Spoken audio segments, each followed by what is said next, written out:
I picked up the telephone and called 911. I told them that I needed a rescue squad. I told them that Tom and I had difficulties. Tom and Betty, an older couple who have lived in the Woodland area all their lives, were sick. The rescue squad picked them up and drove them to Roanoke-Chowan Hospital.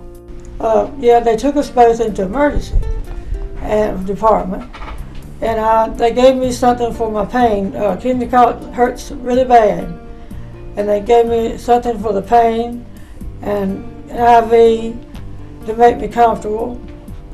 And they're checking his blood clots and see what to do about those. Yeah, they put us side by side in the emergency room, so we knew what was going on with each other. And we stayed in emergency a little while to they decided to take us up to the second floor.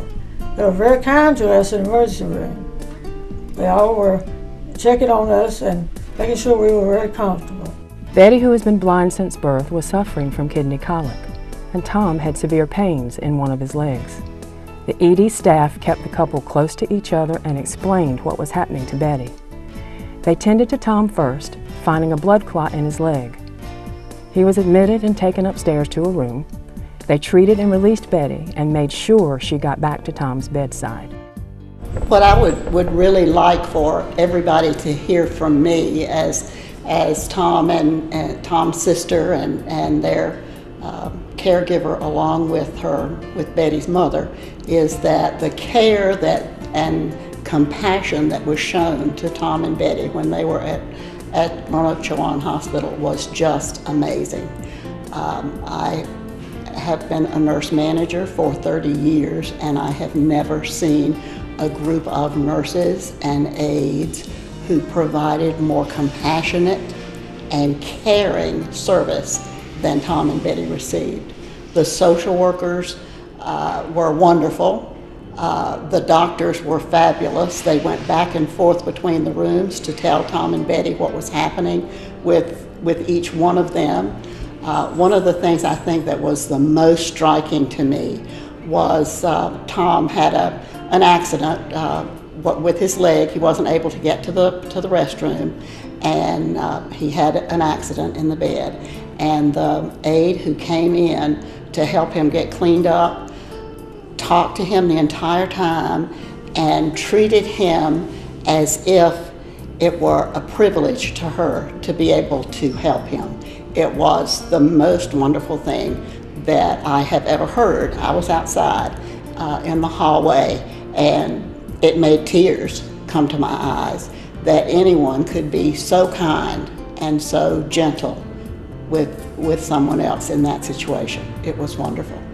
When it came time for Tom to leave the hospital after recovering from the blood clot, it was apparent that he and Betty did not need to return home by themselves. Susan Farmer, a hospital social worker, was able to get Tom and Betty a room at the villa in Rich Square. When I met Tom Bridges and his wife Betty, I really wanted them to stay together. They were very dedicated to each other, and they were very sad because they were going to lose their independence by living in their own home, because they realized that they were no longer able to be independent and to meet each other's needs. Tom had always taken care of her, and she had taken care of him, and they had managed to do very well. But because of the deterioration in their medical conditions, especially Tom's, they knew they needed to go to somewhere that could help them with their medicines, make sure that their basic life things were met. And so we found Rich Square Healthcare Center because they were going to let them live as independent as they could, but they would make sure that they had their medicines, their food, they'd still be able to be together, provide care for each other in the ways that they could, and it was just going to work out because they were both so sad that they were afraid that they weren't going to be able to be together because they had been together so long. This wasn't the first time that Tom had been treated at Roanoke-Chowan. He was born here in 1951. He was premature, weighing a mere 2.5 pounds. Tom was at the hospital for 2 months before he got to go home. Tom has certainly been through a lot, both he and Betty, and they've struggled their lives to be independent people. They have worked together to support each other. Tom now says that he's the eyes and Betty's the brain, because in the beginning they didn't expect him to make it, but he did, and they gave him exquisite care.